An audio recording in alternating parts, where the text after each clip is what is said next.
So we've got even crazier and weirder updates about the MCU multiverse and a possible trilogy of multiverse films.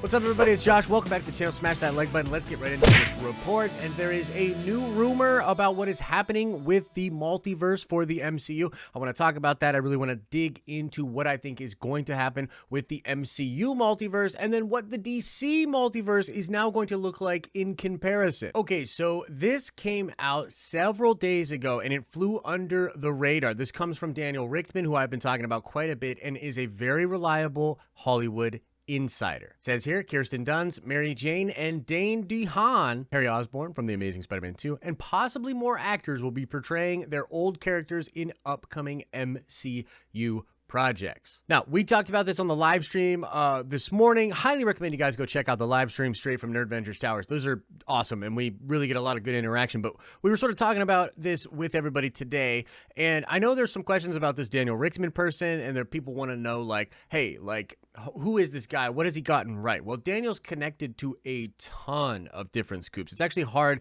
to count how many scoops he's either involved in or corroborated over the past year or so. And he's been around longer than that, and he's been breaking scoops for a long time. But I think when it comes to the multiverse and what they are doing with this series of films, I find it kind of interesting because there's so much happening right now. So much news is actually coming out that it's sort of getting lost in the shuffle. And I know there's a lot of fake news out there and a lot of people that report other crazy rumors and fantastical things that are going on. And as a Marvel fan, it's probably hard to keep track of what is actually going on. But guys, I want to just stop and explain to you that a lot of the stuff that we've been talking about with regards to the multiverse, like for instance, the Tom Cruise as Iron Man rumor, the John Krasinski as Captain America rumor, the fact that Hydra Captain America might be in Doctor Strange 2 Into the Multiverse of Madness, that rumor, all of these things are coming from Daniel Richtman. And so on the one hand, you might look at that and be like, okay, pretty easy for me to ignore all of this stuff. Then it's all coming from one guy and I think it's all bullcrap. That is totally fair.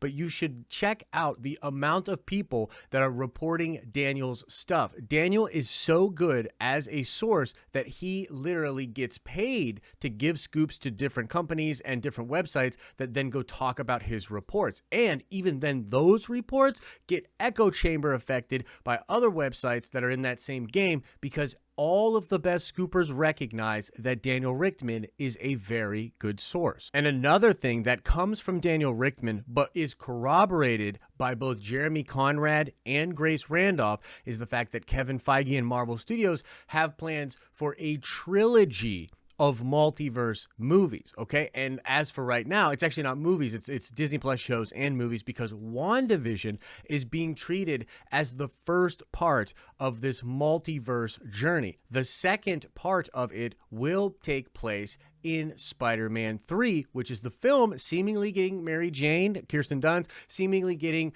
the Green Goblin, played by Dehaan, seemingly getting Electro with Jamie Foxx, and, you know, we're probably going to hear even more craziness coming for that movie, but that movie is said to be the second part of a massive multiverse trilogy, and then all of that stuff is going to be ended off in Doctor Strange 2 Into the Multiverse of Madness, where Doctor Strange comes in with the big guns and shuts down all the craziness that had been happening in the multiverse that is started in WandaVision and then carried over in Spider-Man 3. Now, pause for just a second and let's talk about something that I've actually explained to you in prior multiverse MCU videos. I explained to you guys that there have actually been a lot of shuffling when it comes to Marvel Studios, and they're trying to figure out how to best tell these stories, line these stories up, and get them ready for consumption. And there are two parts of this that I think were really the keys, okay? And it's actually Doctor Strange 2 and Spider-Man 3. WandaVision, I think, was pretty well figured out as far as a starting point for a lot of these multiverse problems. And I think that because it's very isolated to like Wanda's reality, and then eventually it'll break out into the MCU, it doesn't necessarily spoil that much or affect the other MCU projects. And think about this, ladies and gentlemen,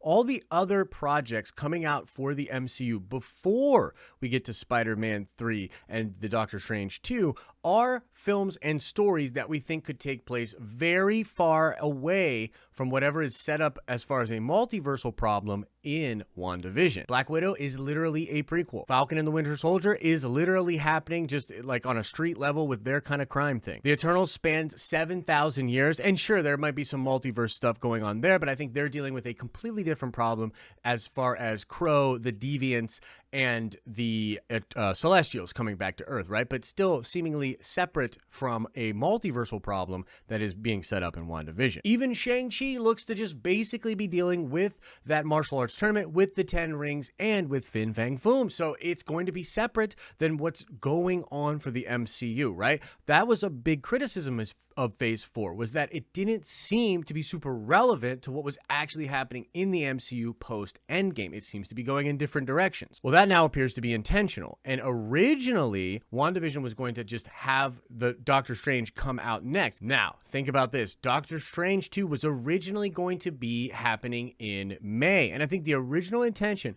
was to have the multiverse stuff pop off in WandaVision and then be answered and get squashed by Doctor Strange in May of next year. And I think, ladies and gentlemen, one of the big shufflings that happened behind the scenes had to do with Sony, and Kevin Feige wanted to bring Peter and the Sony stuff into this multiversal plan. And so why have we heard such silence, such deafening silence from Marvel Studios, right? And why are we getting all these little weird tidbits as far as Sony and Marvel working together? Well, I think it is because Feige figured out a way to make the Sony universe and all of those characters and the MCU have connective tissue, and he literally integrated it into his massive multiverse plan, and now it will serve as part 2 to the multiversal story. And another reason that this is so cool is I actually think that may have been the original first plan, but then after the Sony stuff fell apart late last year, Feige probably scrapped the Sony stuff and just said, we can do it with Wanda to Doctor Strange, and the Phase 4 announcements that happened last year